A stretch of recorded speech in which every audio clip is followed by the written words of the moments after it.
এখন আমরা এসেছি ওঙ্কারেশ্বরে, এসে ওঙ্কারেশ্বর মন্দির দর্শনে যাচ্ছি। এই দুপুরবেলা তো আমাদের জনস্রোত সব বুঝতে পারে, সব পেছন থেকে।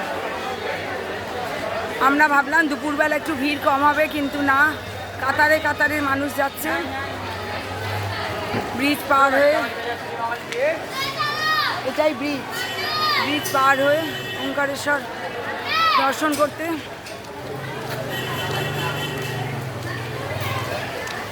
চারদিকে মেলা, খাবারের ভোজনালয়, সব হাট বসে গেছে।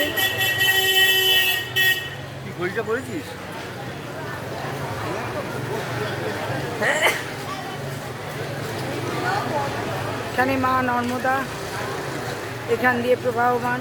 এটা একটা ব্রিজেরই মতো, একদিক থেকে ব্রিজ পার হয়ে আমরা আর একদিকে যাচ্ছি। এবার লাইনে এন্ট্রি করব, আরও একটু এগোলে আপনাদের সামনে আবার তুলে ধরছি।